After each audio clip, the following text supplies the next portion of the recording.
There's a special kind of humiliation in holding the deed to a house you can't even step foot in. That was me standing in my own driveway, stunned silent, while some stranger in yoga pants sipped coffee in what was supposed to be my kitchen, acting like I was the intruder. Just 6 months before, I thought I had everything figured out, a solid business, a nice suburban house, a family. Then out of nowhere, the whole thing collapsed like a rotten porch under a heavy snow. My name's Jake. I'm 45. 6 months ago, I was still running a contracting business in Denver, living the regular American life, steady clients, a 2-car garage, Sunday barbecues, the whole deal.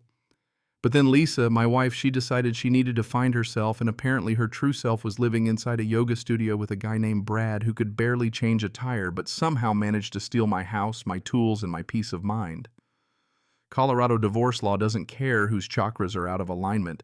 Everything's split right down the middle. So there I was, alone, broke, living in a studio apartment that reeked of someone else's cigarettes, wondering when exactly the universe decided I was its punching bag.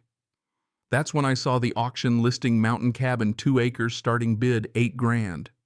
The photos were a horror show, rotten deck, busted windows, weeds as tall as I am.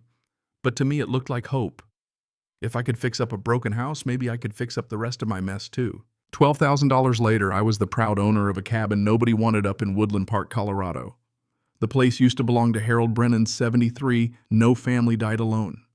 The county had cleared all the legal stuff. I even had the title in my name. I lined up Miguel, my best contractor, and the only guy left who still believed in me. And we headed up the mountain windows, down fresh pine in the air, me feeling like for once maybe the universe owed me a break. But fate, as it turns out, still had jokes. We come around the last curve and cars everywhere, the yard full of kids' bikes, paint so fresh you could smell it. My heart just drops. I walk up to my own front door, still confused, and before I even raise my hand to knock, the door swings open. There she is, blonde designer yoga pants, mug in hand, giving me the once-over like I'm some sort of door-to-door salesman. "Can I help you?" she asks, all fake sweet. I hold up my deed. "Ma'am, this is my property." She just laughs. "Oh, sweetie, we've been here over a year. Adverse possession laws. Good luck with that eviction." Then she shuts the door in my face. And I just stand there feeling like I've walked into a parallel universe.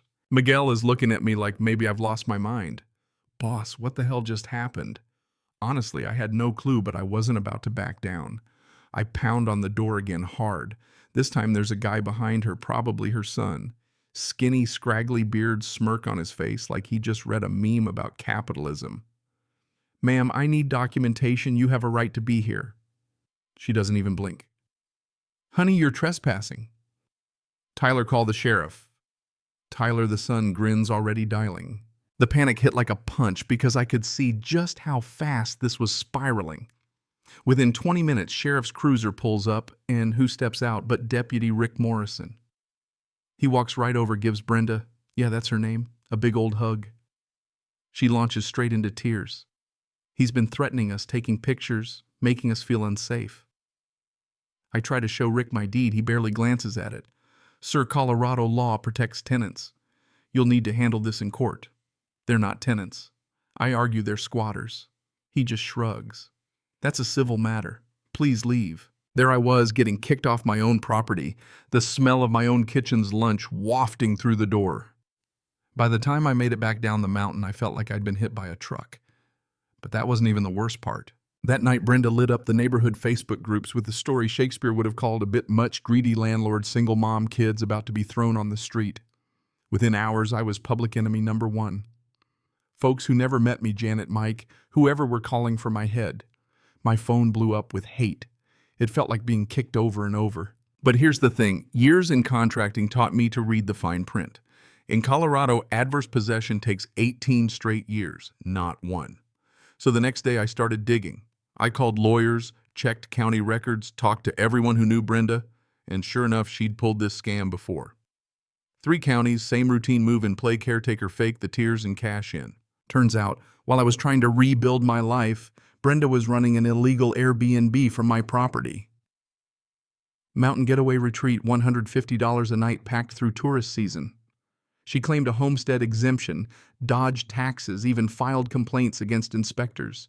That woman didn't just squat, she ran the long con. But here's where she screwed up. Brenda got cocky, drew too much attention, filed one too many complaints. I brought in Rosemary, a lawyer with nerves of steel and a burned-out sense of justice from years of chasing crooks in San Francisco. She looked at the paperwork, read the social posts, and just nodded. She's smart but not careful. They always trip up. Meanwhile, Brenda kept escalating. When I tried to visit, Miguel called me in a panic. "Boss, get up here now. I get to the cabin, place is wrecked. Windows smashed, kitchen flooding, Tyler sitting on the porch drinking a beer like he's earned it. Had to do emergency repairs," he says, grinning. "Brenda's filming, hoping to pin the damage on me. But she hadn't counted on my security system. I had video clear as day of Tyler swinging a sledgehammer, Brenda coaching him. I showed her the footage, quoted the law, felony property damage, over $2,000. She went pale, but the next move was hers. While picking through the mess, I found a bag stuffed in the wall. Medical records, insurance papers, forms with shaky signatures. Brenda hadn't just stolen the cabin, she'd wormed her way into Harold Brennan's life, gotten power of attorney, redirected his bank accounts, and even written herself in as life insurance beneficiary. It was a full-blown horror show. Harold was healthy until she cared for him, then sudden decline, suspicious meds, and poof, he's gone. That night I called the FBI. Agent Martinez, sharp as a tack, met me in my apartment. "Jake, you're not just dealing with a squatter. This is elder abuse, maybe even murder." The feds start connecting dots. Turns out Harold's nephew Fletcher had been tracking Brenda for years. Together with Rosemary, we built a case, a big one. Brenda, she panicked. Launched a new campaign, this time online.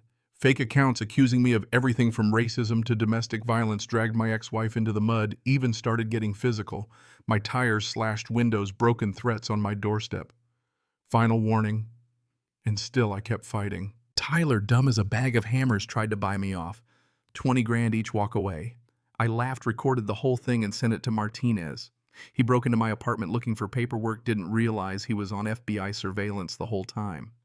Then the biggest twist, Madison, Brenda's teenage daughter, shows up at the sheriff's department. Says she'll testify against her mom. "She's been talking about hiring bikers to hurt you," she says, shaking. Turns out Brenda was that desperate she'd paid to have me taken care of. The FBI caught the guys on their way up the mountain. The real showdown came at the town hall. The whole town showed up. Brenda arrived in a wheelchair, neck brace, the works, with Tyler pushing and Madison weeping behind her.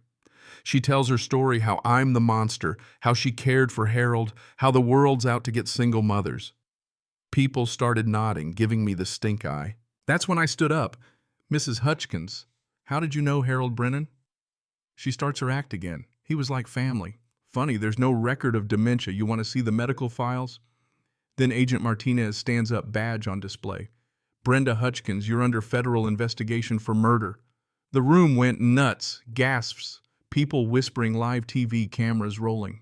Fletcher came forward, laid out the whole case. Brenda cracked, jumped up from the wheelchair, screaming, "He deserved it. I put him out of his misery," confessed on live television. Justice finally. Martinez cuffed her right there. 6 months later, I'm on my porch, sunrise, streaking the sky, drinking coffee that actually tastes like victory. Brenda's in prison for life. Tyler's serving time. Madison found family in Texas. The real miracle was the community. 60 people showed up. Hammers, casseroles, laughter, rebuilt the cabin, erased every mark of Brenda's poison. The lessons. Sometimes evil wears yoga pants and a smile. Justice might take its sweet time, but if you stand your ground, bring good people together, and refuse to roll over, the truth comes out. Now, the place isn't just mine, it's a haven, a second chance for the whole town. So here's my question. When does fighting for your home turn into fighting for something bigger? What would you have done if you'd found your life hijacked by someone like Brenda? Leave your story or your thoughts down below. Subscribe, hit the bell, and share this with anyone who's ever had to battle scammers, squatters, or anyone who thought they could steal your future. Because as long as good people refuse to give up, there's still hope, and monsters like Brenda, they never stand a chance.